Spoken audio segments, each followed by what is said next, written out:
गुजरात में लोकसभा चुनाव से पहले स्थानीय निकाय चुनावों में 27% ओबीसी जो है लागू कर दिया गया। आज विधानसभा बिल पारित हो चुका है। हमारे साथ भाजपा के विधायक हैं, उनसे बात करते हैं। अल्पेश भाई, ये जो बिल पारित हो गया है, 27% आरक्षण जो है स्थानीय निकाय चुनाव में मिलेगा, इसका कितना बड़ा लाभ ओबीसी समुदाय को होगा? देखिए, 27% आरक्षण आज गुजरात विधानसभा के अंदर बिल पारित हुआ है। आने वाले वक्त के अंदर जो जो छोटे छोटे समुदाय है, जो ओबीसी समुदाय से जुड़े हुए लोग हैं, उनको नेतृत्व करने का मौका मिलेगा। आने वाले वक्त के अंदर वो भी उन समानता की धारा के अंदर आने का उनको पूरा पर्याप्त वो मौका मिलेगा। और आने वाले वक्त के अंदर उन समुदायों का, उनके नेताओं के माध्यम से उन समुदायों का विकास होगा। उन समुदाय के नेताओं के लिए आने वाले वक्त के अंदर बहुत अच्छा ये निर्णय हुआ है।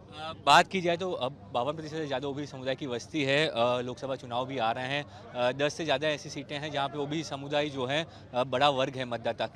इस अनामत का लाभ लोकसभा चुनाव में कितना मिलेगा भाजपा को? देखिए, गुजरात असेंबली के अंदर 50 से ज़्यादा विधायक ओबीसी समुदाय से हैं और गुजरात की 52% आबादी है, तो इससे तो बहुत बड़ा फायदा होगा ही होगा।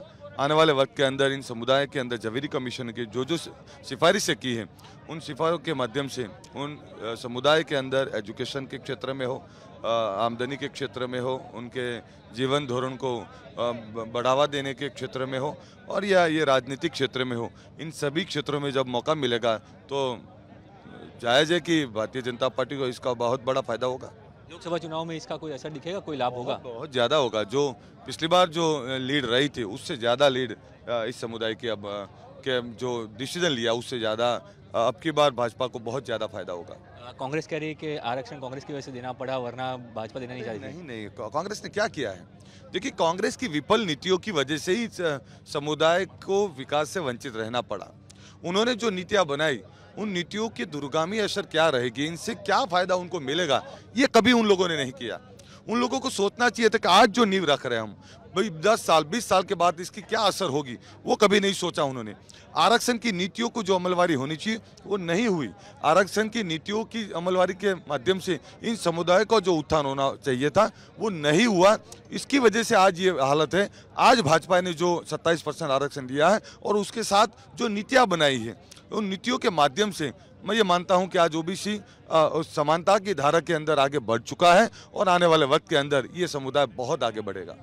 गुजरात विधानसभा में आज स्थानीय निकाय चुनावों में 27% ओबीसी आरक्षण का विधेयक पास हुआ है। हमारे साथ कांग्रेस के विधान पक्ष के नेता अमित चावड़ा है और उनसे बात करें जिन्होंने ये पूरा आंदोलन चलाया था।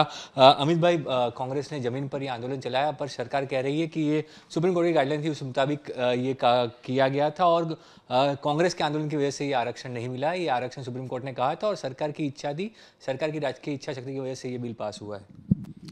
गुजरात में 1993 से लोकल बॉडीज इलेक्शंस में ओबीसी के लिए 10% रिजर्वेशन का प्रावधान है।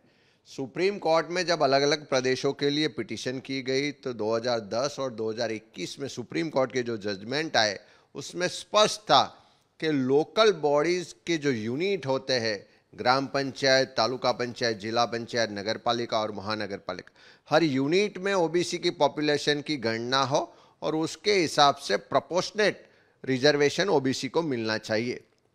और उसी के तहत गुजरात में पिछले साल जुलाई 2022 में समर्पित आयोग बनाया गया।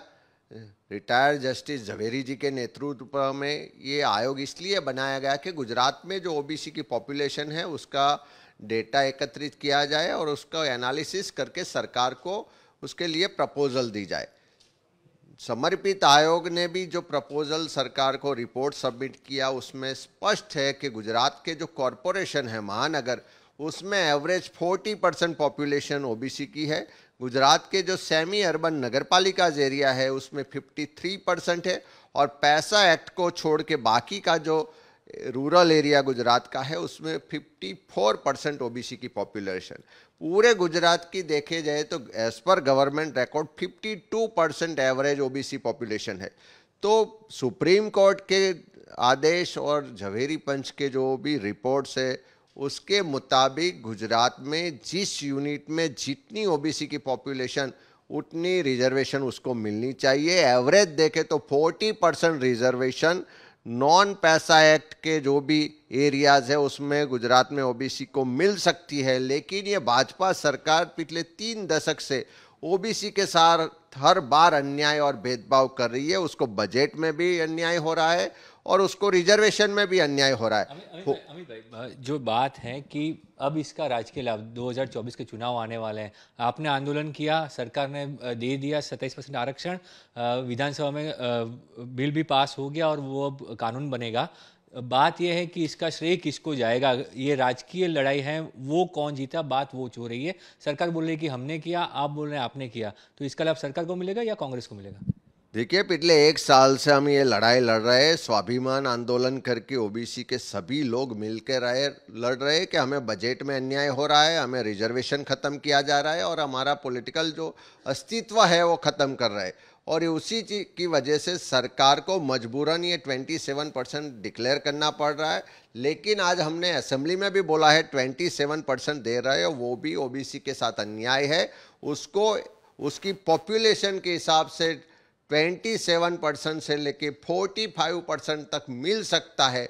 वो रिजर्वेशन ओबीसी को चाहिए, आपकी कोई दया या भीख नहीं चाहिए। और आने वाले दिन में भी देखेंगे कि ओबीसी समाज अपने हक अधिकार की लड़ाई मजबूताई से लड़ेगा और अपने हक अधिकार का जो भी हिस्सा है वो रिजर्वेशन में लेके रहेंगे।